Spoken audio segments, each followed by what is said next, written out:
Hey guys, कैसे हैं आप सब। I hope you are doing well. I am Sandeep, welcome to CSC circle. तो हम लोग डिस्कस कर रहे थे यूपीएससी 2020 टेस्ट सीरीज, ठीक है। और ये विजन आईएएस की टेस्ट सीरीज आप लोग देख सकते हैं, ये 20 और 21 के लिए है। तो इसमें क्या है कि पूरे आपके करंट और पॉलिटी के सारे क्वेश्चन इसमें मिलेंगे, ठीक है। तो आप ये बहुत ही इंपॉर्टेंट हैं, आपके लिए बहुत ही हेल्पफुल होने वाले हैं, ठीक है। जो ये एग्ज़ाम होने वाला है 2020 वाला, ठीक है। तो ये बहुत ही इसमें आपके लिए बहुत ही जो है हेल्पफुल होगा। ये विजन का आपको टेस्ट देखने को मिला है, सेकेंड वाला टेस्ट है, ठीक है। फर्स्ट वाला भी हमने सॉल्व कर लिया है इसे। जो 2020 के जितने भी सारे टेस्ट थे हम लोगों ने लगभग लगभग सारे सॉल्व कर लिए हैं। तो वो भी आप देख सकते हैं प्लेलिस्ट में हमारे यूट्यूब चैनल को सब्सक्राइब करें, उसकी प्लेलिस्ट में जाएँ, आपको सारे वीडियो वहाँ पे मिल जाएंगे, ठीक है। तो यहाँ हम लोग डिस्कस करेंगे 51 क्वेश्चन नंबर से। इसका फर्स्ट वाला पार्ट आ चुका है, ये आज सेकेंड पार्ट है, ठीक है। तो इसमें फर्स्ट वाले इसमें कहा गया है कि 50 क्वेश्चन नंबर, ये तो हो चुका है हमारा। 51 से स्टार्ट करते हैं, ठीक है। तो इसमें कहा गया ओपन स्काई ट्रीटी के बारे में बताना है कि निम्नलिखित में से ये जो स्टेटमेंट दिए है, कौन सा स्टेटमेंट सही है। तो फर्स्ट है कि केवल नाटो गठबंधन के सदस्य ही इस संधि के में सम्मिलित हो सकते हैं। और सेकेंड है कि इस संधि के तहत कोई सदस्य देश सहमति के पश्चात मेजबान राष्ट्र के किसी भी भाग पर जासूसी कर सकता है। तो ये सेकेंड वाला स्टेटमेंट सही है, क्योंकि जो मेजबान देश होता है उसकी जो इसका सदस्य बनता है ओपन स्काई ट्रीटी का, वो मेजबान देश के ऊपर अपनी जासूसी कर सकता है, ठीक है। और उससे वो देश मना भी नहीं कर पाता है। और फर्स्ट वाला स्टेटमेंट गलत है, क्योंकि नाटो के सदस्य तो इसमें शामिल है ही हैं। इसके साथ साथ आपको जो देखने को मिलेगा, ये पूर्ववर्ती वार्सा पैक्ट हुआ था, उसके सदस्य भी इसमें सम्मिलित हैं, ठीक है। तो ये हमारा जो गलत हो गया फर्स्ट वाला स्टेटमेंट। और ये जो ओपन स्काई ट्रीटी बनी कब थी, तो ये जब यूएसआर का गठन हुआ था, यूएसएसआर का जब गठन मतलब विघटन हुआ था, मतलब जब टूट गया था यूएसएसआर मतलब सोवियत संघ जब टूट गया था, तब 1992 में इस पे जो है हस्ताक्षर किए गए थे। और ये 2002 में आपको प्रभावी हुई थी, ठीक है। और इसमें इस समय वर्तमान में 25 देश आपको देखने को मिलेंगे इसके सदस्य हैं। और अभी न्यूज़ में क्यों था, क्योंकि अभी जो यूएसए ने इसको जो है छोड़ दिया है, ये इससे बाहर निकल गया है, इसीलिए ये बहुत न्यूज़ में था, ठीक है। तो इसमें ये हमारा सेकेंड वाला बी वाला ऑप्शन सही हो जाता है। नेक्स्ट है हमारा क्वेश्चन नंबर 52। इसमें कहा गया है कि डिफेंस टेस्टिंग इंफ्रास्ट्रक्चर स्कीम यानी DTIS के संदर्भ में निम्नलिखित कथनों पर विचार कीजिए। तो फर्स्ट है कि इसका उद्देश्य डिफेंस टेस्टिंग इंफ्रास्ट्रक्चर यानी DTI में अंतराल को कम करके स्वदेशी रक्षा उत्पादन को प्रोत्साहित करना है, ठीक है। सेकेंड है कि यह योजना केवल रक्षा उद्योग गलियारे यानी DCI में DTI को स्थापित करने तक सीमित है। तो ये गलत है। ये रक्षा गलियारों में तो ये स्थापित की ही जाएगी जो डिफेंस टेस्टिंग इंफ्रास्ट्रक्चर स्कीम है, ठीक है। इसके साथ साथ आपको देखने को मिलेगा अदर भी क्षेत्र में भी स्थापित की जा सकती है, जहां मतलब इसकी अपॉर्चुनिटीज़ हों या मतलब उसकी आवश्यकता हो, ठीक है। तो हमारा सेकेंड फर्स्ट वाला स्टेटमेंट सही है, सेकेंड वाला हमारा गलत हो जाता है। नेक्स्ट है हमारा 53। इसमें कहा गया है कि उच्चतम न्यायालय के विशेष अनुमति प्रदान करने के अपीली क्षेत्राधिकार के संदर्भ में निम्नलिखित कथनों पर विचार कीजिए, कौन सा स्टेटमेंट हमारा सही है। तो फर्स्ट है कि यह केवल दीवानी और फौजदारी मामलों के पर लागू होता है। सेकंड है कि यह उच्चतम न्यायालय की एक विवेकाधीन शक्ति है, ठीक है। तो सेकंड वाला स्टेटमेंट हमारा सही है, क्योंकि ये उच्चतम न्यायालय की जो ये सुप्रीम कोर्ट की आपको विवेकाधीन शक्ति देखने को मिलेगी। लेकिन फर्स्ट वाला गलत है, केवल इसमें दीवानी और फौजदारी के साथ साथ आपको देखने को मिलेगा इसमें जैसे जो आपको देखने को मिलता है, जैसे कोई सिविल मैटर है या संवैधानिक मैटर है कोई, या श्रम से रिलेटेड कोई मतलब वर्कर से रिलेटेड कोई मतलब पिटीशन है, या फिर आपको देखने को मिलता है जैसे एडवोकेट से संबंधित है या राजस्व से संबंधित है, तो इसमें किसी भी मामले को शामिल किया गया है, ठीक है। तो ये हमारा फर्स्ट वाला गलत है, सेकेंड वाला हमारा सही हो जाता है। नेक्स्ट है हमारा क्वेश्चन नंबर 54, ठीक है।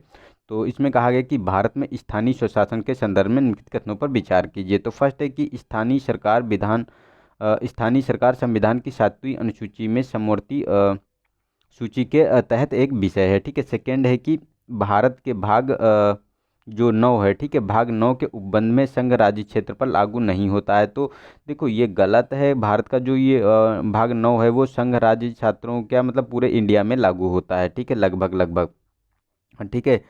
तो ये आपको देखने को मिलेगा। तो ये हमारा सेकेंड वाला स्टेटमेंट तो गलत हो गया। फर्स्ट वाला हमारा ये भी गलत है, क्योंकि ये समवर्ती सूची का विषय नहीं है जो स्थानीय सरकार है, ये आपको राज्य सूची का विषय देखने को मिलेगा, ठीक है। तो ये हमारा गलत हो गया। तो दोनों स्टेटमेंट हमारे गलत है, डी वाला ऑप्शन हमारा सही हो जाता है। नेक्स्ट है हमारा 55। इसमें कहा गया कि विनियोग विधेयक यानी अप्रोप्रिएशन बिल के बारे में बताना है कि कौन सा स्टेटमेंट हमारा सही है। तो फर्स्ट है कि यह सरकार के विनियोग जो विधेयक के अधिनियमित होने तक की संचित निधि से कोई धन नहीं निकाल सकती है। और सेकेंड है कि यह केवल लोकसभा में प्रस्तुत किया जाता है। तो जो अप्रोप्रिएशन बिल के बारे में बात की जा रही, तो दोनों स्टेटमेंट सही है, क्योंकि ये केवल लोकसभा में प्रस्तुत किया जाता है, राज्यसभा में प्रस्तुत नहीं किया जा सकता है। और जो ये संचित निधि से है, कोई अगर सरकार धन खर्च करना चाहती है तो उसके लिए विनियोग विधेयक को लाना ही पड़ेगा, ठीक है, उसको पास कराना पड़ेगा, उसके बाद ही वो खर्चा कर सकती है वहाँ से, ठीक है। तो हमारा सी वाला ऑप्शन सही हो गया। नेक्स्ट है हमारा क्वेश्चन नंबर 56। इसमें कहा गया है कि भारत में राष्ट्रीय स्तर पर मान्यता प्राप्त किसी राजनीतिक दल द्वारा निम्नलिखित में से किस लाभों का उपयोग किया जाता है। तो जो ये मान्यता प्राप्त राष्ट्रीय राजनीतिक दल होते हैं उनके बारे में बताना है। तो फर्स्ट है कि उसे राज्य निर्वाचन आयोग द्वारा निर्वाचन नामावली निःशुल्क प्रदान की जाती है, ठीक है। सेकेंड है उस दल के चुनाव चिन्ह का संपूर्ण भारत में किसी अन्य राजनीतिक दल द्वारा उपयोग नहीं किया जा सकता, ठीक है। और थर्ड है कि उसे अपने दल के कार्यालय की स्थापना हेतु सरकार से भूमि या भवन प्राप्त होते हैं। तो ये तीनों स्टेटमेंट हमारे सही हैं, क्योंकि ये सरकार के द्वारा इसको भूमि या भवन प्रदान किए जाते हैं, ठीक है, उसके कार्यालय के लिए। साथ साथ ये आपको देखने को मिलेगा ये राजनीतिक दल जो होते हैं वो जिनका चुनाव चिन्ह होता है, जैसे कमल है या हाथी है, या मतलब आपको देखने को मिलेगा समाजवादी पार्टी का साइकिल है।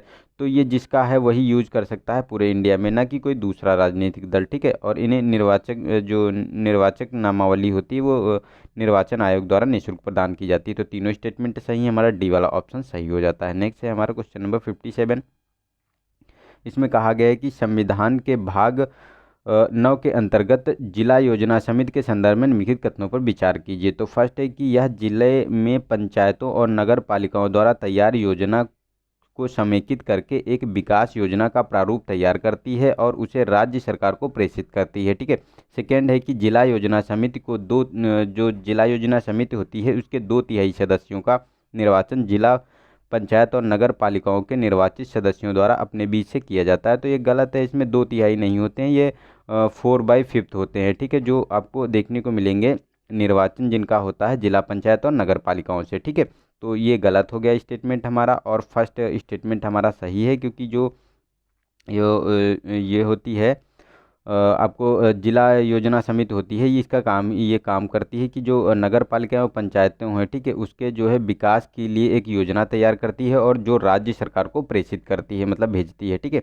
तो हमारा फर्स्ट वाला स्टेटमेंट इसमें सही हो गया। नेक्स्ट है हमारा क्वेश्चन नंबर 58। इसमें कहा गया है कि पेशा एक्ट के संदर्भ में निम्नलिखित कथनों पर जो पेशा एक्ट है उसके बारे में बताना है कि उसके तहत सीटों का आरक्षण के संदर्भ में बताना है कि कौन सा स्टेटमेंट सही है। तो फर्स्ट है कि प्रत्येक पंचायत में अनुसूचित जनजातियों के लिए आरक्षण कुल सीटों की संख्या के आधे से कम नहीं हो सकता, ठीक है। सेकेंड है कि पंचायतों के सभी स्तरों पर जो अध्यक्ष होते हैं, ठीक है, अध्यक्षों की सभी सीटें अनुसूचित जनजातियों है तो आरक्षित की गई है। तो दोनों स्टेटमेंट सही हैं जो पेशा एक्ट है, ठीक है, इसके संबंध में। तो हमारा इसका जो है सी ऑप्शन इसका सही हो जाता है, ठीक है। और आज आप लोगों के लिए होमवर्क है, पेशा एक्ट के बारे में हम लोगों ने कई बार हमने डिटेल में आप लोगों को बताया है। तो आज आप लोगों को क्या है होमवर्क, आपको पेशा एक्ट के बारे में बताना है। ये बहुत ज़्यादा न्यूज में है, तो यहाँ से भी क्वेश्चन बन सकता है, ठीक है। और संदीप तिवारी जी बहुत शानदार तरीके से आंसर दे रहे हैं, और उसके साथ साथ गुलाबशा जी जो है वो भी बहुत अच्छे से आंसर देती, बहुत मतलब इलेबोरेट करके आंसर को देती हैं। तो आप लोग उसको पढ़ सकते हैं, ठीक है, और आप लोग भी इसका आंसर दिया करें, इसका फ़ायदा आपको ज़रूर एग्जाम में देखने को मिलेगा, ठीक है। तो आप लोगों को आंसर ज़रूर देना है, ठीक है, और एक्टिव मोड में पढ़ाई करना है, क्योंकि जब हम लोग आंसर देते हैं या मैं कोई क्वेश्चन पूछता हूँ, जब आप आंसर देते हैं थोड़ा सा एक्टिव मोड में आ जाते हैं, वरना पढ़ते पढ़ते पैसिव मोड में चले जाते हैं, तो हमको आंसर बताना चाहिए, ठीक है, कमेंट करना चाहिए। तो ये पढ़ाई का बहुत ही ऑनलाइन सोर्स का पढ़ाई का बहुत ही अच्छा तरीका है एक्टिव रहने का, ठीक है। तो ये भी आप जो है इम्प्लीमेंट कर सकते हैं, उसके बाद बता सकते हैं कि ये मैं गलत कह रहा हूँ कि सही कह रहा हूँ। ये मेरा पर्सनल एक्सपीरियंस है, ठीक है। तो आप लोग भी अपना एक्सपीरियंस ज़रूर शेयर करें। नेक्स्ट है हमारा 59 क्वेश्चन नंबर। इसमें कहा गया है कि संसद के दोनों सदनों के सामूहिक विशेषाधिकारों के संदर्भ में निम्नलिखित कथनों पर विचार कीजिए। तो फर्स्ट है कि संसद को अपनी रिपोर्ट यानी चर्चाओं और कार्यवाहियों को प्रकाशित करने और अन्य लोगों द्वारा उन्हें प्रकाशित करने से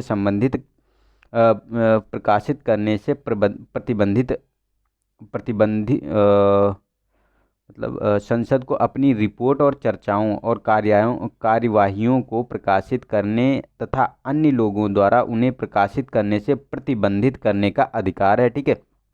सेकेंड है कि संसद अपने विशेषाधिकारों के हनन के लिए किसी भी व्यक्ति को दंडित कर सकती है। और थर्ड है हमारा कि संसद को सदन के किसी भी सदस्य की गिरफ्तारी, निरोध और दोष सिद्धि, कारावास या मुक्ति के संदर्भ में तत्काल रूप से सूचना प्राप्त करने का अधिकार है। तो जो संसद के बारे में बताया गया, तो ये तीनों हमारे स्टेटमेंट सही हैं। ये सामूहिक विशेषाधिकार होते हैं संसद के, ठीक है, जो आपको देखने को मिलेगा दोनों संसद के दोनों सदनों के सामूहिक विशेषाधिकार हैं, ठीक है। तो हमारा ये डी वाला ऑप्शन इसका सही हो गया, ठीक है। चलते हैं नेक्स्ट क्वेश्चन पे। तो नेक्स्ट है हमारा क्वेश्चन नंबर 60। इसमें कहा गया है कि भारत का संविधान लोक सभा में संघ राज्य क्षेत्र का प्रतिनिधित्व के संदर्भ में बताना है कि कौन से इसमें ऑप्शन सही है। तो फर्स्ट वाला है हमारा प्रत्यक्ष निर्वाचन हेतु उपबंध, ठीक है। अप्रत्यक्ष निर्वाचन हेतु उपबंध संसद को विधि बनाने हेतु अधिकृत करता है और अध्यक्ष द्वारा नामित करने के लिए उपबंध करता है। तो जो इसके बारे में बताना है, तो देखो इसमें हम आपको देखने को मिलेगा जो हमारा सी वाला ऑप्शन है ये सही है, क्योंकि जो संसद को विधि बनाने का अधिकृत करता है जो भारत का संविधान है, ये लोकसभा में संघ राज्य क्षेत्रों के प्रतिनिधित्व के बारे में, ठीक है। तो ये हमारा सी वाला ऑप्शन सही हो गया। नेक्स्ट है हमारा 61। इसमें कहा गया है कि राष्ट्रीय ऊर्जा एजेंसी EIA का एक स्वायत्त अंतर सरकारी संगठन है जो ऊर्जा की मांग और आपूर्ति की प्रवृत्ति पर महत्वपूर्ण विश्लेषण और अंतर्दृष्टि प्रदान करता है। इसे किस संगठन के अंतर्गत स्थापित किया गया है? तो फर्स्ट है कि संयुक्त राष्ट्र, सेकेंड बी है कि पेट्रोलियम निर्यातक देशों का संगठन है, ठीक है। सी है कि आर्थिक उद्योग में विकास संगठन है और G20 का है। तो हमारा सी वाला ऑप्शन सही हो जाता है ये वाला, क्योंकि आर्थिक सहयोग और विकास संगठन यानी OECD के अंतर्गत इसको बनाया गया है, एक स्वायत्त निकाय, ठीक है, जो एनर्जी के उपयोग के बारे में बात करता है, उसके बारे में सूचकांक भी जारी करता है, ठीक है। तो फर्स्ट अब 62 क्वेश्चन नंबर। इसमें कहा गया है कि राज्य क्षेत्र, संघ राज्य क्षेत्र दिल्ली के संदर्भ में निम्नलिखित कथनों पर विचार कीजिए। तो फर्स्ट है कि दिल्ली के मुख्यमंत्री को दिल्ली के उपराज्यपाल द्वारा नियुक्त किया जाता है, ठीक है। सेकेंड है मंत्री उपराज्यपाल के प्रसाद पर्यंत पद धारण करते हैं। तो जो कहा गया है तो ये गलत है, ये उपराज्यपाल के प्रसाद पर्यंत पद धारण नहीं करते हैं, ये प्रेसिडेंट के जो है प्रसाद पर्यंत पद धारण करते हैं, ठीक है। और दिल्ली के मुख्यमंत्री को दिल्ली के उपराज्यपाल द्वारा नियुक्त किया जाता है।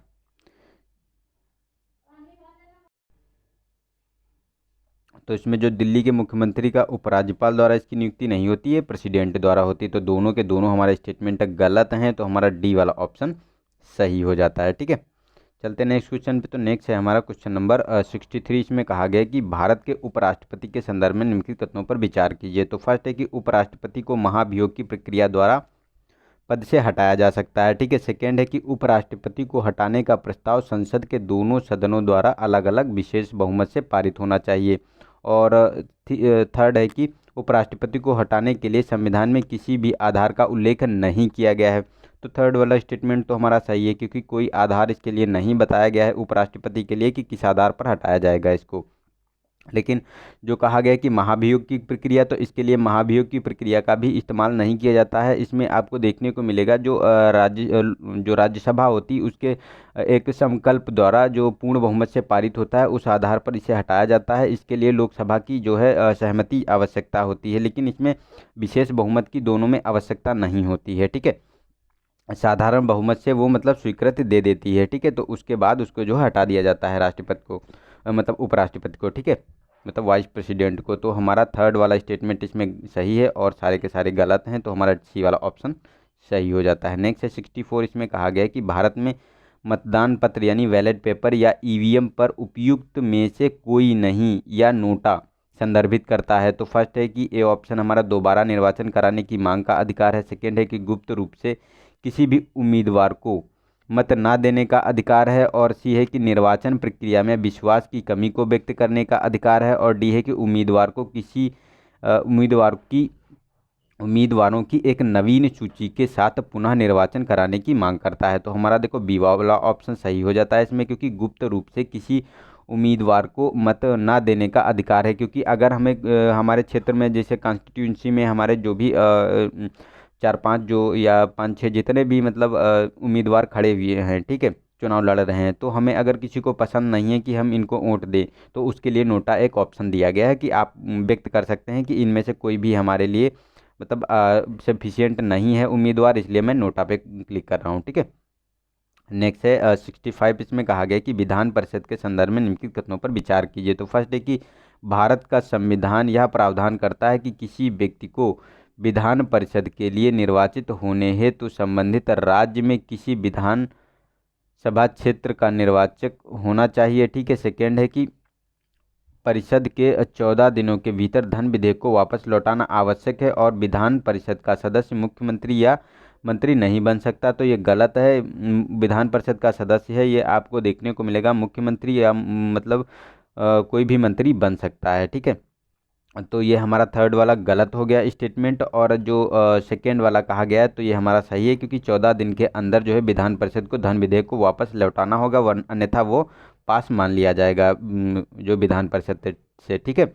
और जो फर्स्ट वाले में जो ये कहा गया है, तो ये वाला हम भी हमारा स्टेटमेंट गलत है, क्योंकि जो है ये आपको संविधान में कोई प्रोविज़न इसके बारे में नहीं किया गया है विधान परिषद के बारे में कि निर्वाचित होने से संबंधित राज्य में किसी विधानसभा निर्वाचक क्षेत्र होना चाहिए।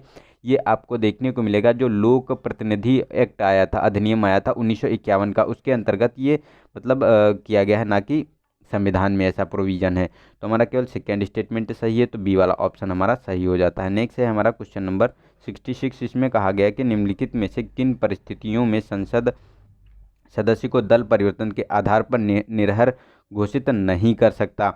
तो फर्स्ट स्टेटमेंट है, मतलब फर्स्ट ऑप्शन है कि यदि कोई सदस्य स्वेच्छा से उस राजनीतिक दल की सदस्यता त्याग देता है तो उस दल से वह निर्वाचित हुआ है तो उसे जो है डिस्क्वालीफाई कर दिया जाएगा। तो ये तो हमारा सही है, तो हो सकता है। बी वाले में कोई भी सदस्य पूर्ण अनुमति प्राप्त किए बिना मतदान से विरत रहता है और इस तरह के कृत्यों को दल द्वारा माफ़ नहीं किया जाएगा, यानी पार्टी व्हिप को, जो पार्टी व्हिप होती है, ठीक है, उसको जो है ये वायलेट करता है तब भी जो है किया जा सकता है। और यदि कोई निर्दलीय सदस्य निर्वाचित होने के पश्चात किसी राजनीतिक दल में शामिल हो जाता है तो इसके द्वारा भी इसको जो है डिस्क्वालीफाई किया जा सकता है। और थर्ड है डी ऑप्शन है कि हमारा यदि सदन का कोई नाम निर्देशित सदस्य अपने सदस्य के रूप में निर्वाचित होने के 3 माह के भीतर किसी राजनीतिक दल में सम्मिलित हो जाता है, तो ये वाला हमारा सही स्टेटमेंट है। अगर 3 माह के भीतर ये किसी राजनीतिक दल में अगर जो ये सम्मिलित हो जाता है तो इसे डिस्क्वालीफाई नहीं किया जाएगा। लेकिन अगर ये टाइम 6 महीने का पूरा हो जाए, 6 महीने के बाद अगर ये मतलब किसी राजनीतिक दल में जाता है तो इसे डिस्क्वालीफाई कर दिया जाएगा, ठीक है। तो हमारा डी वाला ऑप्शन सही है, इसके आधार पर इसे डिस्क्वालीफाई नहीं किया जा सकता। नेक्स्ट है 67, इसमें कहा गया है कि यह वन्यजीव अभ्यारण्य भारत में असम के डिब्रूगढ़ जिले में अवस्थित हाथी आरक्षित क्षेत्र का एक भाग है। यह असम घाटी के उष्णकटिबंधीय आर्द्र सदाबहार वनों के लिए प्रसिद्ध है। हाल ही में राष्ट्रीय वन्य जीव बोर्ड ने इस आरक्षित क्षेत्र में कोयला खनन की अनुमति प्रदान की है, ठीक है। उपयुक्त परिच्छेद में से निम्नलिखित में से किस वन्यजीव अभ्यारण्य का वर्णन किया गया है। तो इसमें ए ऑप्शन है कि पवित्रा वन्यजीव अभ्यारण्य, ठीक है, देहिंग पटकोई वन्यजीव अभ्यारण्य, और सी है कि पूर्वी कार्बी ओंगलांग वन्यजीव अभ्यारण्य और दीपोर बिल वन्यजीव अभ्यारण्य। तो हमारा बी वाला ऑप्शन सही है। ये देहिंग पटिकई जो वन्यजीव अभ्यारण्य है इसी के बारे में ये बात किया जा रहा है, वहीं पर मतलब कोयला खनन की अनुमति दी गई है, ठीक है। आरक्षित क्षेत्र में जो उसके जो है वन्यजीव और वहाँ की जो इन्वायरमेंट है उसको जो है खतरा होने की मतलब संभावना, इसीलिए बहुत न्यूज में था, ठीक है। नेक्स्ट है 68, इसमें कहा गया कि हाल ही में सुर्खियों में रहे शेटकर समिति किससे संबंधित है। तो बैंकिंग क्षेत्र से सुधार संबंधित है, ठीक है। और न्यायिक प्रणाली में से संबंधित सुधारों से है, और कर संरचना से संबंधित सुधारों से है, या फिर सशस्त्र बलों से संबंधित सुधारों से है। तो ये डी वाला ऑप्शन सही है। ये जो षटकर संग सकट सकटकर समिति थी, ठीक है, ये आपको जो है सशस्त्र बलों से संबंधित सुधारों के लिए बात की जा रही थी, ठीक है। तो हमारा नेक्स्ट है हमारा क्वेश्चन नंबर 69। इसमें कहा गया कि विधान परिषद वाले राज्य विधानमंडल में किसी भी साधारण विधेयक को पारित करने की विधायी प्रक्रिया के संदर्भ में निम्नलिखित कथनों पर विचार कीजिए। तो फर्स्ट है कि संविधान असहमति के मामले में दोनों सदनों की संयुक्त बैठक का प्रावधान करता है। तो ऐसा कोई प्रावधान नहीं किया गया है विधानमंडल में, ठीक है। ये आपको संसद में देखने को मिलता है, लोकसभा और राज्यसभा में, ठीक है, लेकिन विधान परिषद और विधानमंडल में ये प्रोविज़न नहीं है, ठीक है। नेक्स्ट है कि यदि सदन द्वारा विधेयक पारित करके उसे राज्यपाल की अनुमति के लिए प्रस्तुत किया जाता है तो राज्यपाल को इसके संबंध में विशेष वीटो प्राप्त है। तो नहीं, विशेष स्पेशल वीटो प्राप्त नहीं है, वैकल्पिक वीटो प्राप्त है। इसके संबंध में क्या कर सकता है कि इसके पास विकल्प होते हैं कि ये उस बिल पे सहमति दे सकता है राज्यपाल, या तो उस पर मना कर सकता है, या राष्ट्रपति के लिए आरक्षित रख सकता है, या फिर उसे पुनर्विचार के लिए भेज सकता है, ठीक है। तो ये 4 ऑप्शन इसके होते हैं। तो वैकल्पिक इसके पास जो है प्रोविजन है, ठीक है। तो दोनों स्टेटमेंट हमारे गलत हैं, डी वाला ऑप्शन सही हो जाता है। नेक्स्ट है 70 क्वेश्चन नंबर। इसमें कहा गया कि राज्यसभा के सदस्यों के नाम निर्देशन के संदर्भ में निम्नलिखित कथनों पर विचार कीजिए। तो फर्स्ट है कि राज्यसभा में सदस्यों का नाम निर्देशन सदन द्वारा प्रस्तुत की गई सूची से सभापति द्वारा किया जाता है, ठीक है। सेकेंड है कि राज्यसभा के लिए नाम निर्देशन का औचित्य प्रतिष्ठित और अनुभवी व्यक्तियों का निर्वाचन प्रक्रिया में भाग लेने के बिना स्थान प्रदान करना है, ठीक है। मतलब निर्वाचन प्रक्रिया के बिना ही इसमें जो है नियुक्त कर लिया जाता है, मतलब नाम निर्दिष्ट किया जाता है। थर्ड है कि यह प्रावधान दक्षिण अफ्रीका के संविधान से ग्रहण किया गया है। तो ये गलत है, ये आपको आयरलैंड के संविधान से देखने को मिलेगा। सेकेंड वाला स्टेटमेंट सही है कि किसी अनुभवी व्यक्ति द्वारा नाम निर्दिष्ट किया जाता है बिना निर्वाचन के। और ये फर्स्ट वाला स्टेटमेंट सही नहीं है ये, क्योंकि इसमें जो है ये सभापति सदस्यों के नाम निर्देशन का जो सूची होती है ये प्रस्तुत नहीं करता है। ये आपको देखने को जो मिलता है ये जो आर्टिकल 80 है, ठीक है, आर्टिकल 80 के द्वारा 12 सदस्यों को जो है राष्ट्रपति नाम निर्दिष्ट करता है। इसमें आपको ये देखने को मिलेंगे कला के क्षेत्र से होते हैं, मतलब आर्ट से होते हैं, लिटरेचर से होते हैं, समाज सेवा से होते हैं, और विज्ञान से होते हैं, ठीक है। इनके अनुभवी व्यक्ति होते हैं, उनको इसमें नाम निर्दिष्ट किया जाता है, ठीक है। तो सेकेंड स्टेटमेंट हमारा सही हो गया, बी वाला ऑप्शन, और एक और 3 गलत हो गए, ठीक है। नेक्स्ट है कि 71। इसमें भारत के राष्ट्रपति के संदर्भ में निम्नलिखित कथनों पर विचार कीजिए। तो फर्स्ट है कि उसे संसद के किसी भी सदन के सदस्य के रूप में निर्वाचित होने के लिए आर्य होना चाहिए। और सेकेंड है कि संविधान संसद को राष्ट्रपति की उपलब्धियों, भत्तों और विशेषाधिकारों को निर्धारित करने का अधिकार प्रदान करता है।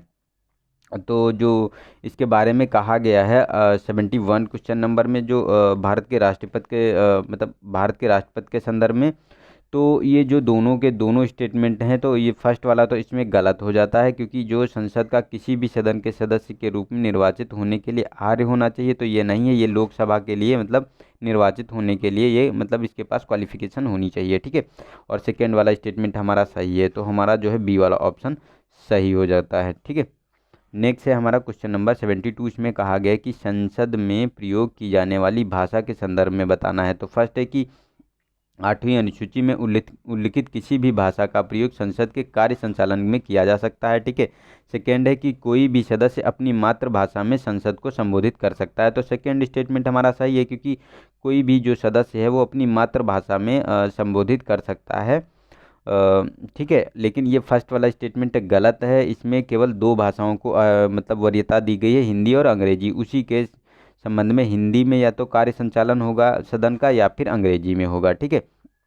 तो ये गलत है हमारा फर्स्ट स्टेटमेंट, तो हमारा सेकेंड वाला बी वाला ऑप्शन सही हो जाता है। नेक्स्ट है 73। इसमें कहा गया कि स्वतंत्रता के उपरांत भारत में निम्नलिखित में से किस समाज के या किन वर्गों को लोकसभा सीटों के आरक्षण प्रदान किया गया है। तो अनुसूचित जाति फर्स्ट ऑप्शन है, सेकेंड है अन्य पिछड़ा वर्ग, थर्ड है महिलाओं को, और फोर्थ है कि धार्मिक अल्पसंख्यकों को। तो इसमें देखो फर्स्ट वाला हमारा स्टेटमेंट सही है, क्योंकि अनुसूचित जातियों और अनुसूचित जनजातियों को इसमें आरक्षण का प्रोविज़न किया गया है, लेकिन अन्य पिछड़ा वर्ग, महिलाओं और धार्मिक अल्पसंख्यक के लिए कोई बात नहीं की गई है उसमें, ठीक है। और महिलाओं के लिए तो बिल पास भी, मतलब बिल अभी भी उसमें पड़ा हुआ है, लेकिन उसे अभी तक पास नहीं किया गया है उसके आरक्षण के बारे में, ठीक है। तो ये बहुत क्रिटिसाइज भी इसके लिए गवर्नमेंट को किया जाता है, लेकिन गवर्नमेंट के जो है कानों में वो कहते हैं कि ना जू नहीं रेंगता है, तो उसे इससे फ़र्क नहीं पड़ता। और इस समय तो आप लोगों को देख ही रहे हो कि इस समय तो डिक्टेटरशिप का रोल अदा किया जा रहा है। अभी जो किसान बिल या मतलब जितने भी बिल पास किए गए उसमें तो कोई डिस्कशन ही नहीं हुआ, ऐसे ही बिल पास करवा लिए गए। और मतलब कोई मतलब इस समय कोई औचित्य नहीं है, तो मतलब बहुत ये देख के बहुत बुरा लगता है, लेकिन क्या कर सकते हैं, आखिर हम ही लोगों ने उनको बनाया है। तो चलो कोई नहीं, सबका टाइम आता है। कोई नहीं यार। तो ये हमारा हो गया सी वाला ऑप्शन, ठीक है। और गाइज ये मत समझना कि मैं बीजेपी का सपोर्टर हूँ या बीजेपी का जो है विरोध कर रहा हूँ, ऐसा कुछ नहीं है। मुझे भी बीजेपी बहुत पसंद थी पार्टी, लेकिन ये नहीं है कि मैं जो जो सही है या तो उसके लिए मैं सही है, लेकिन जो गलत है उसके लिए फिर गलत ही प्रोविज़न करूँगा। चाहे मैं कितना भी किसी पार्टी को पसंद करता हूँ या किसी चीज़ को पसंद करता हूँ, लेकिन अगर उसने गलत किया है तो गलत किया है, तो उसको मानता हूँ मैं गलत किया है उसने, ठीक है। तो ये मत समझना कि आप बीजेपी का विरोध कर रहे हैं या सपोर्टर हैं उसके, ठीक है, या कांग्रेस का सपोर्ट कर रहे हैं, तो ऐसा कुछ नहीं है। और वैसे भी हम लोगों को ज़्यादा उससे मतलब नहीं रहता है, ठीक है, पार्टी से। तो नेक्स्ट चलते हैं क्वेश्चन नंबर 74। इसमें कहा गया कि व्यापक परमाणु परीक्षण प्रतिबंध संधि यानी सीटीबीटी जो है उसके संदर्भ में निम्नलिखित कथनों पर विचार कीजिए। तो फर्स्ट है कि सीटीबीटी किसी भी परमाणु हथियार के परीक्षण संबंधी विस्फोट या किसी अन्य परमाणु विस्फोटक को प्रतिबंधित करती है, ठीक है। सेकेंड है कि संधि परमाणु परीक्षण के कारण होने वाली मानवीय क्षति तथा पर्यावरणीय क्षति को रोकने में सहायता करती है। और थर्ड है कि भारत में सीटीबीटी का हस्ताक्षरकर्ता देश नहीं है। सीटीबीटी का तो देखो ये सही है स्टेटमेंट, भारत सीटीबीटी का हस्ताक्षरकर्ता देश नहीं है। इसके साथ साथ आपको नॉर्थ कोरिया और जो आपको देखने को मिलेगा पाकिस्तान, ये भी इसका जो है ये नहीं है, ठीक है। और फर्स्ट और सेकंड ये भी सही है, क्योंकि ये विस्फोटक और अन्य परमाणु से संबंधित जो विस्फोटक वाली सामग्री तैयार की जाती है, ठीक है, परमाणु हथियार के परीक्षण से संबंधित उसको प्रतिबंधित करती है। और परमाणु संधि परीक्षण के कारण होने वाली जो मानवीय क्षति और पर्यावरणीय क्षति को रोकने में भी सहायता करती है। तो तीनों स्टेटमेंट हमारे सही हैं, डी वाला ऑप्शन सही हो जाता है हमारा, ठीक है। नेक्स्ट है कि 75 इसमें कहा गया है कि राष्ट्रपति की विधायी शक्तियों के संदर्भ में निम्नलिखित कथनों पर विचार कीजिए। तो फर्स्ट है कि वह संसद के दोनों सदनों की बैठकें स्थगित कर सकता है, ठीक है। और थर्ड है कि सेकेंड है कि वह लोकसभा और आंग्ल भारतीय समुदायों के दोनों सदस्यों को नाम निर्दिष्ट करता है। तो देखो नाम निर्दिष्ट करता है, तो देखो ये वाला सेकेंड वाला स्टेटमेंट गलत है, क्योंकि लोकसभा में पहले ये जो 20-25 आपको देखने को मिलेगा था, जो ये 25 जनवरी 2020 तक 25 जनवरी 2020 तक ये प्रोविज़न किया गया था कि उसमें जो आंग्ल भारतीय समुदाय को जो होता है उसको राष्ट्रपति के द्वारा नाम निर्दिष्ट किया जाता है अगर लोकसभा में उनकी जो है मेजॉरिटी नहीं होती है, ठीक है। तो 2 सदस्यों को ये नियुक्त करता है। लेकिन जो अभी बिल आया था जो 126वां बिल आया था, तो इसमें जो 2019 का, तो इसमें समाप्त कर दिया गया है इसके लिए, क्योंकि ये इसका टेन्योर ख़त्म हो गया था, क्योंकि जो आरक्षण का प्रोविज़न है वो 10-10 साल के लिए बढ़ाया जाता है। तो ये एससी और एसटी के लिए बढ़ा दिया गया है, ठीक है। लेकिन जो आंग्ल भारतीय समुदाय के लिए जो प्रोविज़न था उसे समाप्त कर दिया गया इसमें है, ठीक है। तो ये गलत है। और फर्स्ट वाला भी स्टेटमेंट गलत है, क्योंकि ये जो देखने को मिलेगा इसमें जो देखने को मिलेगा तो ये वाला गलत है, क्योंकि ये स्थगित करना जो होती हैं, जो बैठकें होती उसे जैसे गढ़पूर्ति नहीं है तो उसके स्थगित करने का जो प्रोविज़न होता है ये लोकसभा अध्यक्ष के पास होता है, ना कि राष्ट्रपति के पास। राष्ट्रपति तो जो है सदन को मतलब सत्रावसान करता है, मतलब सदन को बुलाता है और उसे उसका विघटन भी करता है, ठीक है। लेकिन उसकी बैठकों को स्थगित करने का अधिकार इसके पास नहीं होता है। तो दोनों स्टेटमेंट गलत हैं, तो हमारा डी वाला ऑप्शन सही हो गया। नेक्स्ट है 76। इसमें कहा गया है कि लोक प्रतिनिधित्व अधिनियम 1951 द्वारा निम्नलिखित में से किस से संबंधित प्रावधान नहीं किया गया है। तो संसद के सदस्यों की योग्यता, ठीक है, मतदाताओं की योग्यता और राजनीतिक दलों का पंजीकरण और निर्वाचन संबंधी अपराध। तो हमारा देखो बी वाला ऑप्शन सही है, क्योंकि जो मतदाताओं के लिए जो योग्यता की बात की गई है, तो इसमें ये आपको देखने को मिलेगा जो लोक प्रतिनिधि एक्ट जो था 1950 का, उसके संबंध में इसके लिए प्रोविज़न किए गए हैं। ठीक है,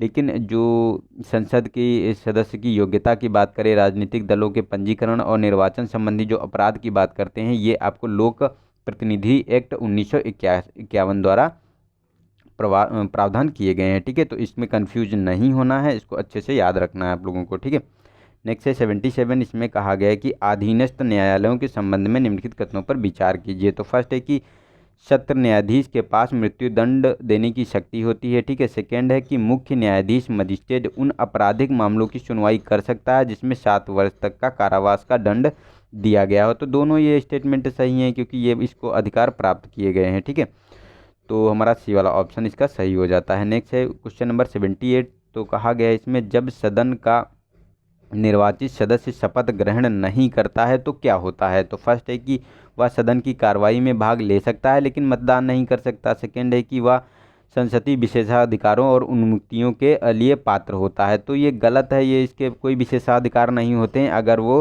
शपथ ग्रहण नहीं करता है। ठीक है, और ये फर्स्ट वाला भी गलत है, ना तो मतदान कर सकता है और ना ही कार्रवाइयों में भाग ले सकता है। अगर भाग लेगा तो उसको 500 रुपया पहली बैठक में फ़ाइन देना पड़ेगा। उसके साथ आगे जो है ऐसा अगर करता है तो उसके बाद ये दंड भी बढ़ जाता है और उसे सज़ा भी दी जा सकती है, कारावास की भी सज़ा दी जा सकती है इसमें। ठीक है, आई गेस शायद कारावास की सज़ा है या नहीं, लेकिन आर्थिक दंड तो दिया जाता है, ये तो मुझे कंफर्म है। तो आप लोग बता सकते हैं इसके बारे में, मुझे शायद थोड़ा सा कन्फ्यूजन है कि कोई सज़ा का भी प्रावधान है, तो ये आप लोग बता सकते हैं इसका। ठीक है, तो मुझे भी पता चल जाएगा।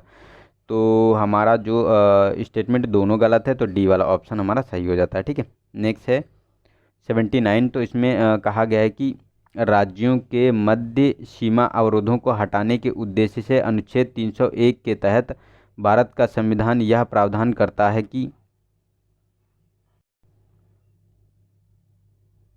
इसमें कहा गया कि राज्यों के मध्य अवरोधों को हटाने के उद्देश्य से अनुच्छेद 301 के तहत भारत का संविधान यह प्रावधान करता है कि भारत के राज्य क्षेत्र में सर्वत्र व्यापार, वाणिज्य और समागम की स्वतंत्रता होगी, लेकिन कुछ अपवादों के साथ। ठीक है, तो इसमें बताना है कि कौन सा स्टेटमेंट इसमें सही है 301 अनुच्छेद के संदर्भ में। तो फर्स्ट है कि संसद लोक हित में राज्यों के मध्य व्यापार, वाणिज्य और समागम की स्वतंत्रता पर निर्बंध आरोपित कर सकता है। ठीक है, और सेकेंड है कि संसद भारत के किसी भी भाग में माल की कमी के मामले में एक राज्य को दूसरे राज्य पर वरीयता दे सकती है। तो इसमें जो कहा गया है कि तो ये हमारे दोनों स्टेटमेंट आपको देखने को मिलेंगे जो इसमें कहे जा रहे हैं। ठीक है, तो दोनों के दोनों स्टेटमेंट हमारे सही हैं। ठीक है, तो हमारा ये वरीयता भी दे सकता है और निर्बंध भी आरोपित कर सकता है, तो हमारा सी वाला ऑप्शन सही हो जाता है इसका। ठीक है, नेक्स्ट है हमारा क्वेश्चन नंबर 80। इसमें कहा गया है कि निम्नलिखित में से कौन से युग्म सही ढंग से सुमेलित हैं। तो पहले दी गई हैं और उद्देश्य हैं कि कौन किसके लिए है। तो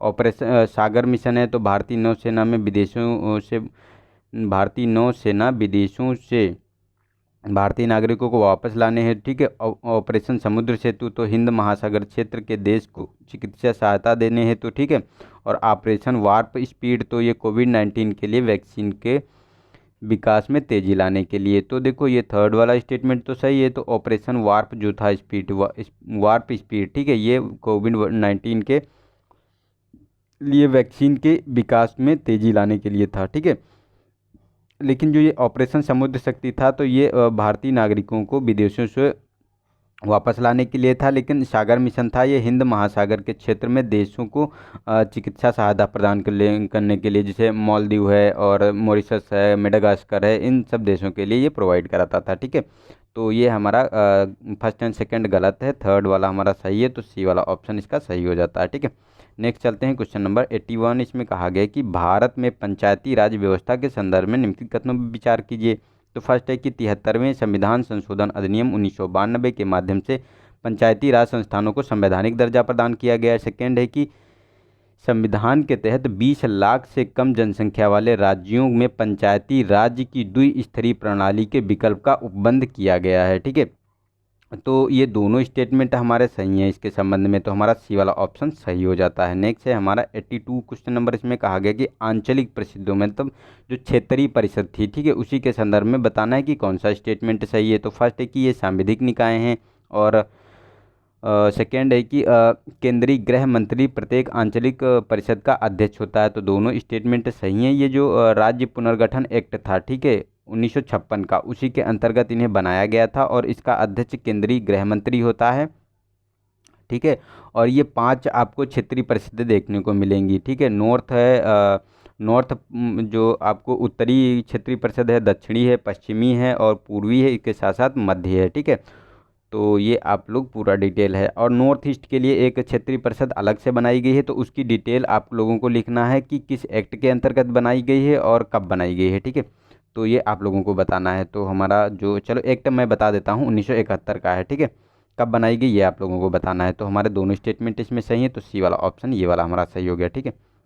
नेक्स्ट है 83। तो इसमें कहा गया कि सदन के नेता के पद का उपबंध निम्नलिखित में से किसके तहत किया गया है। तो संसदीय विधि द्वारा। सेकेंड है कि प्रक्रिया और संघर्ष संचालन विषयक नियम द्वारा, और भारत का संविधान, और डी है उपयुक्त में से कोई नहीं। तो देखो हमारा बी वाला ऑप्शन सही है। इसमें जो प्रक्रिया और संचालन, कार्य संचालन विषयक नियम है, उसी के अंतर्गत सदन के नेता के पद का उपबंध किया गया है, ठीक है।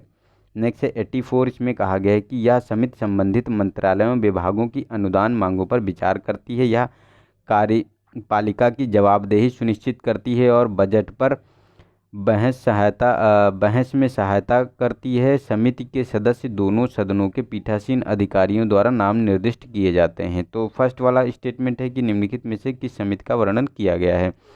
तो फर्स्ट है कि सामान्य परियोजना समिति, ठीक है, सलाहकार समिति, या विभागों से संबंधित स्थायी समिति, या कार्य मंत्रणा समिति। तो हमारा सी वाला ऑप्शन सही है। जो ये विभागों से संबंधित स्थायी समितियां होती हैं, उन्हीं के बारे में बात की जा रही है, और ये 17 स्थायी समितियां होती हैं, ठीक है। तो ये आप लोग देख सकते हैं इसमें। तो इसके अध्यक्ष जो है देखने में पीठासीन जो अधिकारी होते हैं उसके द्वारा नाम निर्दिष्ट किया जाता है। तो हमारा जो है सी वाला ऑप्शन सही हो गया। नेक्स्ट है 85। इसमें कहा गया है कि संघ राज्य वित्तीय संबंधों के संदर्भ में निम्नलिखित कथनों पर विचार कीजिए। तो फर्स्ट है कि राज्य के स्वामित्व वाले निगमों और कंपनियों की संपत्ति और आय संघ द्वारा कर आरोपित नहीं किया जा सकता, ठीक है।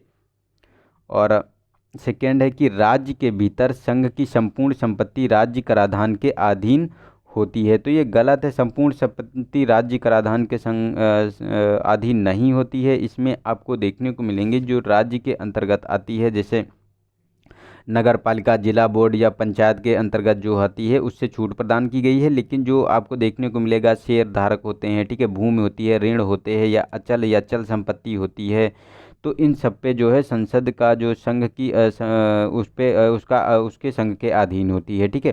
तो ये गलत है स्टेटमेंट। और फर्स्ट वाले में जो कहा गया कि स्वामित्व के बारे में, तो फर्स्ट वाले में तो गलत हो गया, क्योंकि जो संघ द्वारा आरोपित कर होता है, ये आरोपित नहीं किया जा सकता है, ये राज्य द्वारा किया जाता है, मतलब केंद्रीय कराधान से ये मुक्त होते हैं, ठीक है। तो ये हमारा फर्स्ट वाला स्टेटमेंट सही है। गलत मतलब दोनों गलत हैं ये, ठीक है। तो हमारा डी वाला ऑप्शन इसका सही हो जाता है। नेक्स्ट है हमारा क्वेश्चन नंबर 86। इसमें कहा गया कि निम्नलिखित कथनों पर विचार कीजिए। तो इसमें कहा गया है कि विधान परिषद सदस्यों की संख्या विधानसभा के सदस्यों की कुल संख्या पर निर्भर करती है। और सेकेंड है कि वर्तमान में 7 राज्यों ने विधान परिषद का गठन किया है। और थर्ड है कि विधान परिषद के 1/3 सदस्य राज्य के लोगों द्वारा प्रत्यक्ष रूप से निर्वाचित किए जाते हैं। तो 1/3 सदस्य राज्य के द्वारा प्रत्यक्ष, तो प्रत्यक्ष इसमें कोई भी निर्वाचित नहीं किए जा सकते हैं। इसमें आपको देखने को मिलेगा जो स्थानीय सरकारें होती हैं, ठीक है, लोकल बॉडीज होती हैं, बोर्ड होते हैं, नगर पालिका होती, इनके द्वारा 1/3 सदस्य चुने जाते हैं।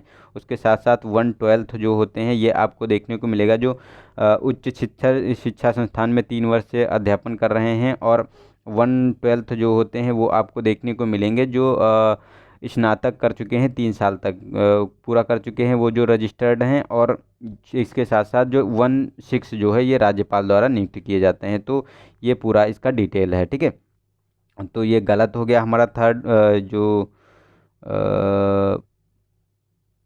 थर्ड वाला स्टेटमेंट। तो इसमें जो कहा गया है, तो ये तो हमारा गलत हो गया, ठीक है। और फर्स्ट वाले में जो कहा गया है तो फर्स्ट वाला हमारा स्टेटमेंट इसमें सही है और सेकेंड भी गलत है, क्योंकि फर्स्ट वाले में जो 7 राज्य बताए गए हैं तो नहीं, जम्मू और कश्मीर को मिलाकर जो है पहले था, लेकिन अब जम्मू और कश्मीर और लद्दाख यूनियन टेरिटरी बन गए तो वहाँ विधान परिषद नहीं है। इस समय आपको यूपी बिहार, ठीक है, यूपी बिहार, उसके साथ साथ कर्नाटक, महाराष्ट्र और तेलंगाना, आंध्र प्रदेश में देखने को मिलती है, ठीक है। और वो भी न्यूज़ में है क्योंकि आंध्र प्रदेश ने इसे डिजॉल्व करने की बात की है, ठीक है। और फर्स्ट वाला सही है क्योंकि विधान परिषद सदस्यों की विधानसभा के लिए जो संख्या होती है जो विधानसभा पर निर्भर करती हैं, क्योंकि 1/3 जो है विधानसभा का 1/3 या तो फिर और किसी मिनिमम की बात करें अगर इससे, ये तो एक क्राइटेरिया हो गया, दूसरा होगा कि 40 से कम नहीं हो सकती एक विधान परिषद में सदस्यों की संख्या, ठीक है। तो ये 2 क्राइटेरिया रखे गए हैं, ये तो विधान परिषद की सदस्यों की संख्या पर भी निर्भर करती है। ये तो हमारा फर्स्ट वाला स्टेटमेंट सही है, तो ए वाला ऑप्शन हमारा सही हो जाता है इसका, ठीक है। चलते हैं नेक्स्ट क्वेश्चन पे। तो नेक्स्ट है हमारा क्वेश्चन नंबर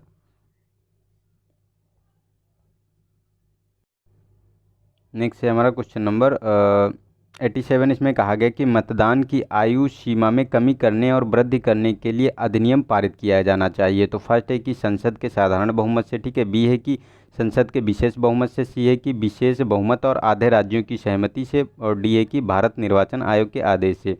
तो हमारा सी वाला ऑप्शन सही है, ये आपको विशेष बहुमत जो आधे राज्यों की सहमति से होना चाहिए, ठीक है, विशेष बहुमत और आधे राज्यों की सहमति से। और इसका जो है प्रोविज़न आपको किया गया था जो 61वां कॉन्स्टिट्यूशन अमेंडमेंट हुआ था 1991 में, ठीक है। तब जो है 21 से घटाकर जो है जो आयु थी उसको 18 वर्ष कर दिया गया था, ठीक है।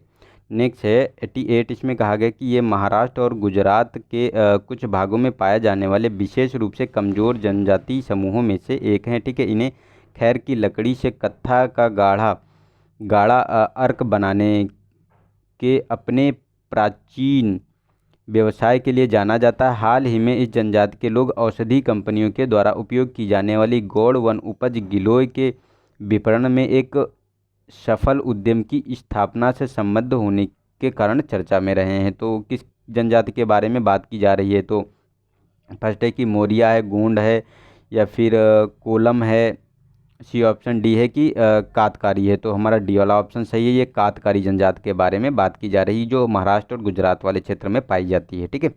नेक्स्ट है 89। इसमें कहा गया कि निम्नलिखित में से कौन से कारण द्विसदनीय विधायिका के को महत्वपूर्ण बनाते हैं? तो फर्स्ट है कि यह समाज के विभिन्न वर्गों को प्रतिनिधित्व प्रदान करती है। सेकेंड है कि यह देश के सभी भौगोलिक क्षेत्रों में प्रतिनिधित्व प्रदान करती है, और थर्ड है कि एक पुनरावलोकन निकाय के रूप में कार्य करती है और तथा शक्ति के संभावित दुरुपयोग को प्रतिबंधित करती है। तो इसके बारे में बताना है कि कौन सा स्टेटमेंट हमारा सही है इसमें, ठीक है। तो इसमें देखो हमारे तीनों के तीनों स्टेटमेंट आपको सही देखने को मिलेंगे, तो डी वाला ऑप्शन सही है, ठीक है, द्विसदनीय विधायिका के बारे में। नेक्स्ट है 90 क्वेश्चन नंबर। इसमें कहा गया कि संविधान के भाग 9 के तहत निम्नलिखित में से कौन से स्वैच्छिक यानी विवेकाधीन या वैकल्पिक उपबंध शामिल हैं? तो वैकल्पिक के बारे में कौन कौन से स्टेटमेंट सही हैं? तो फर्स्ट है कि सांसदों और विधायकों को उनके निर्वाचन क्षेत्र के अंतर्गत आने वाली पंचायतों में प्रतिनिधित्व प्रदान करना, ठीक है। सेकेंड है कि ग्राम स्तर, मध्य स्तर और जिला स्तर पर पंचायतों की सीटों का प्रत्यक्ष निर्वाचन और पंचायतों में पिछड़े वर्गों के लिए सीटों के लिए आरक्षण का उपबंध। तो देखो जो ग्राम सेकेंड स्टेटमेंट में कहा गया है तो ये तो हमारा जो देखने को मिलेगा ये आपको गलत हो जाता है वैकल्पिक के संबंध में, क्योंकि ये अनिवार्य कार्य है कि ग्राम स्तर, मध्य स्तर और जिला स्तर पर पंचायतों की सीटों का प्रत्यक्ष निर्वाचन ये इनका अनिवार्य कार्य है, ठीक है। जो ये हमारा बिल आया था जो कॉन्स्टिट्यूशन अमेंडमेंट हुआ था जो 73वां कॉन्स्टिट्यूशन अमेंडमेंट हुआ था उसी के संबंध में ये अनिवार्य कार्य है, लेकिन ये फर्स्ट एंड थर्ड ये आपको देखने को मिलेंगे ये वैकल्पिक कार्य है, ठीक है। तो हमारा 1 और 3 स्टेटमेंट इसमें सही हो गया, सी वाला ऑप्शन सही हो जाता है। नेक्स्ट है हम इसमें कहा गया कि किसी राज्य की विधानसभा में विघटित होने पर निम्नलिखित में से कौन से विधेयक व्याप्त नहीं होंगे? तो विधानसभा अगर विघटित होती है तो कौन से बिल जो है आपके समाप्त नहीं होंगे ये बताना है। तो ए ऑप्शन फर्स्ट स्टेटमेंट है कि ऐसा विधेयक जो विधान परिषद में लंबित है किंतु विधानसभा द्वारा इसे पारित नहीं किया गया है, ठीक है। सेकेंड है कि ऐसा विधेयक जो विधानसभा में लंबित है चाहे वह मूल रूप से विधानसभा में पुनः स्थापित किया गया हो, विधान परिषद द्वारा उसे प्रेषित किया गया हो। और थर्ड है कि ऐसा विधेयक जिसे विधायिका द्वारा पारित किया गया हो किंतु राज्यपाल या राष्ट्रपति की स्वीकृति है तो लंबित हो। तो देखो ये यहाँ पर थर्ड और फर्स्ट जो है ये आपके देखने को मिलेंगे जो विधान परिषद ने जो विधान परिषद में लंबित है लेकिन सभा ने पारित नहीं किया है तो ये जो समाप्त नहीं होगा, और जो राष्ट्रपति या उपराज्यपाल के पास हैं ये समाप्त नहीं होंगे। लेकिन जो विधेयक विधानसभा में लंबित हैं चाहे वो मूल रूप से विधानसभा में पुनर्स्थापित किए गए हों या विधान परिषद में, वो समाप्त हो जाएंगे। ठीक है, तो हमारा जो 1 और 3 स्टेटमेंट सही है तो सी वाला ऑप्शन सही हो जाता है। नेक्स्ट है हमारा क्वेश्चन नंबर 92। इसमें कहा गया है कि राज्य के उपसभा अध्यक्षों की तालिकाओं के संदर्भ में निम्नलिखित कथनों पर विचार कीजिए। तो उपराष्ट्रपति सदन सदस्यों के मध्य उप अध्यक्षों की एक तालिका को नाम निर्दिष्ट करता है। ठीक है, सेकेंड है कि सभापति उप सभापति का पद रिक्त होने पर उपसभा अध्यक्षों के पैनल का सदस्य सदन की अध्यक्षता करता है। तो ये गलत है, सदन का जो सदस्यता ये नहीं करता है, ये मतलब उसमें से एक नियुक्त किया जाता है। ठीक है, उसको उसके द्वारा ये किया जाता है। तो ये हमारा सेकेंड वाला स्टेटमेंट गलत है। ठीक है, और जो फर्स्ट वाले स्टेटमेंट में जो कहा गया है इसके बारे में, तो ये भी हमारा जो स्टेटमेंट ये वाला हमारा सही है क्योंकि उस उपराष्ट्रपति द्वारा सदन के मध्य से उप अध्यक्षों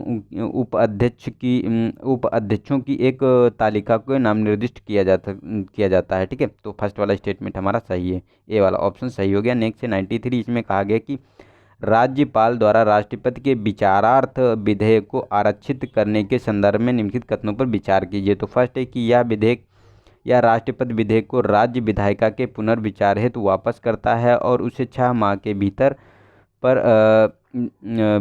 इस पर विचार करना होगा।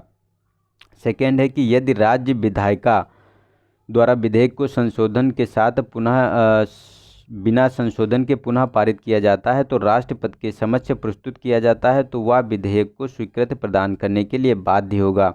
और थर्ड है कि राज्यपाल द्वारा उस विधेयक को राष्ट्रपति के विचारार्थ आरक्षित करना अनिवार्य है जो राज्य के उच्च न्यायालय के स्थिर को खतरे में डालता है। मतलब जो राज्य ये वाला हमारा स्टेटमेंट सही है थर्ड वाला, क्योंकि राज्यपाल द्वारा उस विधेयक को राष्ट्रपति के विचार हेतु आरक्षित करना अनिवार्य है जो राज्य के उच्च न्यायालय, ठीक है, को खतरे में डालता है। ठीक है, तो ये वाला हमारा स्टेटमेंट सही हो गया।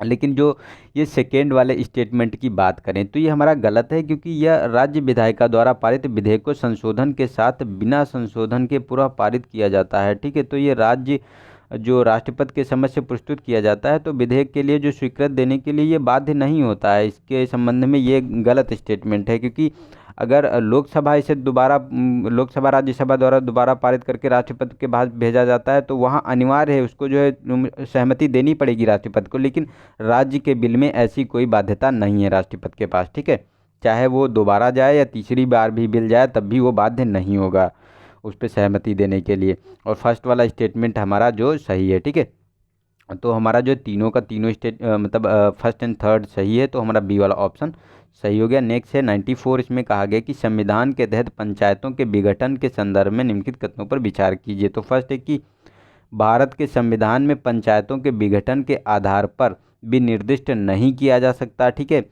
और सेकेंड है कि किसी पंचायत की अवधि की समाप्ति से पूर्व उस पंचायत के विघटन पर गठित की गई नई पंचायत उस अवधि के शेष भाग के लिए ही कार्यरत होगी।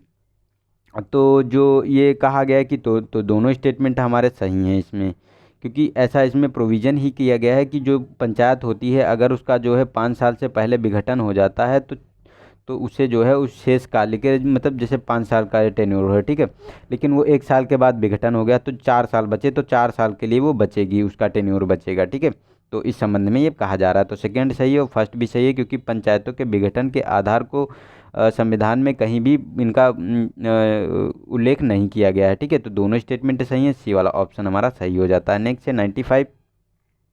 इसमें कहा गया है कि संविधान में राज्यपाल के रूप में किसी भी व्यक्ति की नियुक्ति निम्नलिखित में से कौन सी अर्हताएँ हो सकती हैं। जो मतलब नियुक्ति होती है राज्यपाल की, तो उसे भारत का नागरिक होना चाहिए, वह उस राज्य से संबंधित नहीं होना चाहिए जहां उसे नियुक्त किया गया है और 35 वर्ष की आयु पूरी हो चुका हो।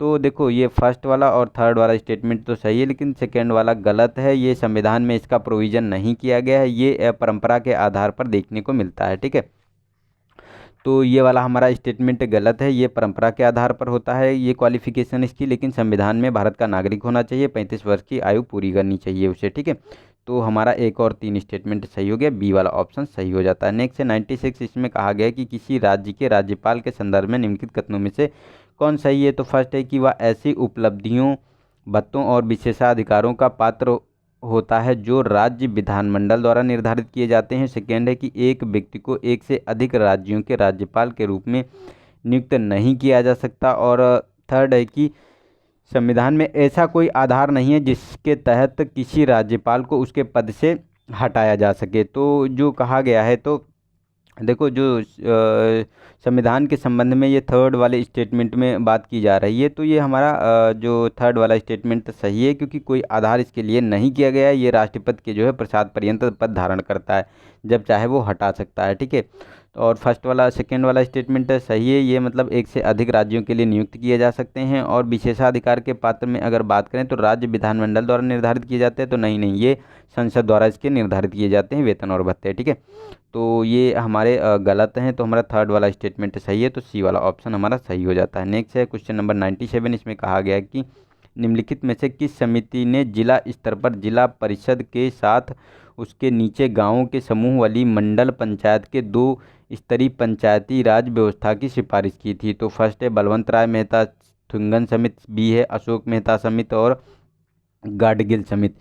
तो ये देखो सेकेंड स्टेटमेंट सी ऑप्शन सही है हमारा, क्योंकि अशोक मेहता समिति ने जो है मंडल स्तर पर और पंचायत स्तर पर गाँव बात की थी उसका पंचायतों का गठन करने की, और इन्होंने सिफारिश की थी 1977 में। ठीक है, लेकिन बलवंत राय मेहता ने ये 1957 में आपको देखने को मिलेगा, ये त्रिस्तरीय पंचायत की बात की थी। ठीक है, नेक्स्ट है हमारा क्वेश्चन नंबर 98, इसमें कहा राज्य क्षेत्र दिए हुए हैं और क्षेत्रीय अधिकारिता के अधीन क्षेत्र हैं, तो ये बताना है किसके अधीन कौन सा क्षेत्र है। तो फर्स्ट है कि अंडमान और निकोबार द्वीप समूह मद्रास उच्च न्यायालय। ठीक है, लक्षद्वीप समूह तो ये केरल उच्च न्यायालय, दादर नगर हवेली और दमन दीव तो ये गुजरात, तो ये गलत है, ये गुजरात के अंतर्गत नहीं आता है। दादर नगर हवेली और दमन दीव ये आपको मुंबई हाईकोर्ट के अंतर्गत आता है। ठीक है, लेकिन लक्षद्वीप ये केरल के अंतर्गत आता है। ये तो हमारा सेकेंड स्टेटमेंट सही है, लेकिन फर्स्ट वाला भी गलत है, ये मद्रास के अंतर्गत नहीं आता है। अंडमान जो निकोबार है ये कलकत्ता हाईकोर्ट के अंतर्गत आता है। ठीक है, तो हमारा सेकेंड स्टेटमेंट सही है, तो बी वाला ऑप्शन सही हो जाता है। नेक्स्ट है हमारा 99 क्वेश्चन नंबर, इसमें कहा गया कि